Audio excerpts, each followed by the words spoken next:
Advice sa mga gusto mo take o board exam no, sa Professional Regulation Commission no. Inani ni no para at least katuma first time no aware na mo daan no, para at least na time management sa iyong pag-study nga to all first time exam takers no, it is crucial to approach your exam with caution and diligence no. Nga naman, sa PRC manggod, naa sila'y mga palisya nga bisat pa o perfect pa ninyo ng ubang subject pero naa kay below 50 sa kada bisag isa na ka subject nga nag below 50 ka, wala, bagsak na ka.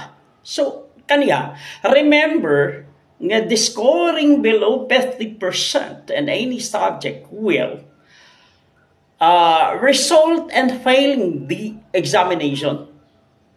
Diba? Regardless of your performance, sabihin natin, perfect nimo ang ubang subject. Perfect nimo. Pero nakakay below 50. Regardless of your performance in other subjects. So, additionally, your average rating. Alright, no? Average rating must not labi na sa master plumber, civil engineering, dapat ang imuhang average rating must not fail below 70%. So, it's essential to maintain a strong focus all the subjects no. Mabitaw na nga giremindaan nga dapat ang imong pag-study is balance ang imuhang pag-study. Dili kay kung nag-study ka kini siya kay paborito nimo nga subject kanimo imuharang fokusan og study kani dili no, dapat balance na kay time management kay mag-unsa man ang perfect ka deri is below 50 ka. All right, no, na for example and the master plumber examination you will encounter 4 subjects over 2 days. So, kay ang exam sa master plumber is 2 days, no? Ang first day, una is plumbing code, number 1, no? Pat ka subject. Number 2, ang ikaduha is sanitation and design. Then, ikatulo is plumbing arithmetic. Ang ikaupat is practical. Now, maubito to katong natay gi-vlog na gusto siya magpatudlo og sa algebra kay nahagbong siya sa plumbing arithmetic. Ang plumbing arithmetic is 10% lang na siya. Dayon ang plumbing code is 10%. Ang sanitation is 40%. Ang practical is 40%. Pero bisan tuod nga 10% na siya, pero dako kay na og katabang nimo.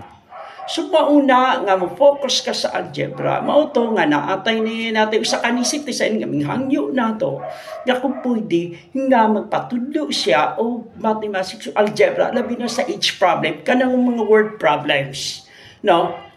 Karon, para mo succeed, no? To succeed, adopt, ang ako like advice, to succeed, para at least papasar yung ka sa board exam, to succeed, adopt a balanced study strategy, no? And avoid focusing solely on subjects you enjoy. Kay kasagaran sa uban, kung unsay paborito lang niya subject, mauray ilahang studyhan.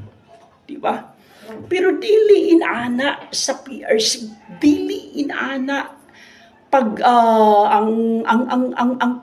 ang daily routine sa imong pag-study kung gusto ka nga makakuha lisensya sa PRC. Yan naman. Dapat i-balance mo. Ayaw pamili og subject nga mao to imong gusto. Mao rin ni akong gusto nga subject. Ang gusto ko paborito na ako ni plumbing code. Pag sige na kagbasa dito, unya ang plumbing arithmetic wala nimo tagay pagtagad. Pag-unsam na ko ma-perfect ka sa tulo ka subject, unya ang tulo ka subject ang usa ka subject na below 50 ka. Wala. Muhilak na lang kapag pag-abot sa result. Now, ang effective time management is key. Ang effective time management is key to ensuring that you allocate adequate preparation time for each subject. Ayaw pamili og subject nga maura ni imong gusto studyhan. Alright?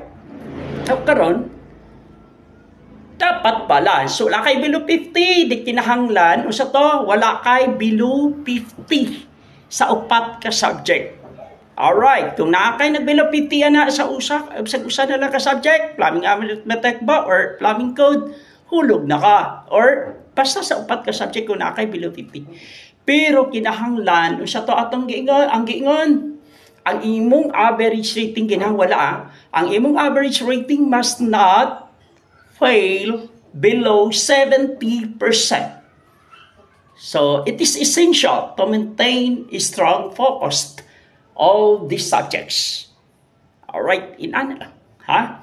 So, kinanglan, kamo ba nga nag-review karon, nagsugod na mo og review, mga civil engineering, sa civil engineering, sa master plumber, sa CPA, sa Certified Public Account Examination, or sa unsa nga course kinahanglan. Pero I don't know kung pilay passing rate no sa ubang subject, sa ubang course, basta sa civil engineering, Mr. Plumber, 70 lang dapat. Di wala kay below 50. Paano patakaran sa PRC nga wala jud kay below 50. No? Upat ka subject kinahanglan na kayo below 50. Alright? So inaana na lang. Good luck na lang sa inyong exam. Phew!